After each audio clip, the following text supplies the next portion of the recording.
ध्यान का रहस्य। देखिए, ध्यान एक ऐसा चीज है जो सबको ध्यान करना चाहिए। अगर आप जीवन में व्यस्त हैं फिर भी आपको ध्यान करनी चाहिए। 5 सेकंड तो आप नहीं कर 5 सेकंड तो ध्यान नहीं होता है, 5 मिनट के लिए ध्यान करनी चाहिए। और भगवान का ध्यान करना सबका बनता है, सबको करनी चाहिए। तो एक दिन एक व्यक्ति एक महात्मा के पास गया और बोला, महात्मा जी, मुझे कोई ऐसा रहस्य बताइए जिसके ध्यान में सफलता मिल सके। ऐसा रहस्य, क्यों कि उसे सफलता प्राप्त करना था। तो महात्मा जी बोले, तू किसका ध्यान करता है? जो व्यक्ति गया था महात्मा के पास, संत महात्मा होते हैं ना, गुरु होते हैं, तो उनके पास गया। व्यक्ति बोला, गुरुजी, मैं ध्यान तो भगवान का करता हूँ, परंतु कभी बंदर तो कभी गाय दिखती है। उस व्यक्ति ध्यान करता है परंतु उसे कभी बंदर दिखता है ध्यान में बैठने के बाद, कभी गायों का ध्यान आता है, गाय दिखता है उसे। महात्मा जी बोला, ठीक है, आज से तू बंदर का ध्यान मत करना, ध्यान रहे, बंदर का ध्यान नहीं करना है। महात्मा जी बोले, ठीक है, आज से तुम अगर ध्यान करते हो तो बंदर का ध्यान मत करो, आज से तुम भगवान का ध्यान करना, बंदर ध्यान नहीं करना चाहिए आपको, बंदर का ध्यान मत करो। व्यक्ति गया और ध्यान करने लगा। वो जितना सोचा, जो व्यक्ति ध्यान करता था, तो फिर से गया संत का बात सुनकर ध्यान करने लगा। अब ध्यान तो करता है परंतु जो जितना सोचता है ना भगवान के बारे में, उतना ही बंदर का याद आता है उसे, उस व्यक्ति को। जितना उस व्यक्ति सोचता है कि मैं बंदर का याद ना करूं, भगवान का याद करूं, मैं जितना हो सके, उस व्यक्ति मन ही मन यही सोचता है कि मैं बंदर का ध्यान ना करूं, उतना ही उस व्यक्ति को बंदर का ध्यान आ रहा है।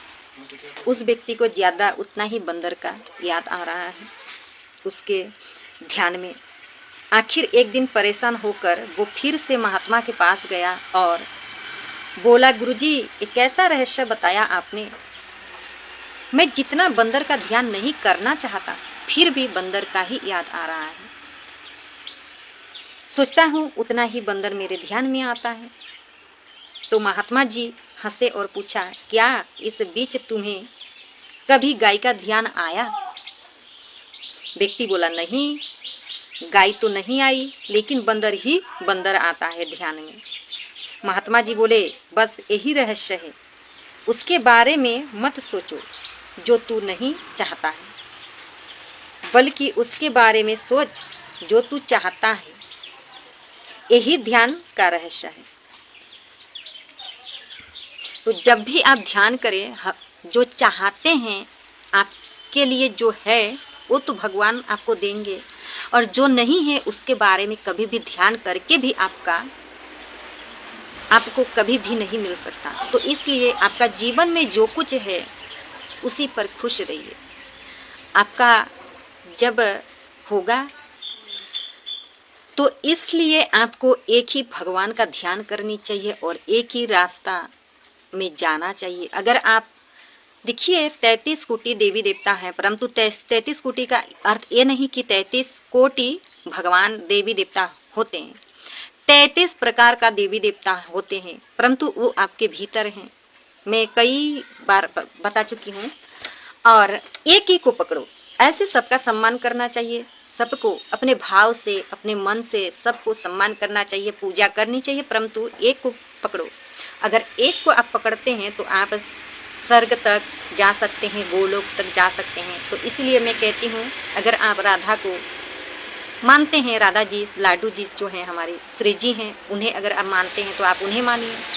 अगर कृष्ण भगवान को मानते हैं तो कृष्ण भगवान को मानिए। अगर विष्णु का आप उपासक हैं तो विष्णु जी को मानिए। एक ही को मानिए, परंतु सबका सम्मान करना चाहिए। और भगवान तो एक ही होते हैं, सब उनका रूप है, अवतार है। और ज़्यादा लोभ नहीं करनी चाहिए। अगर आपके पास जो है उसी में खुश रहिए।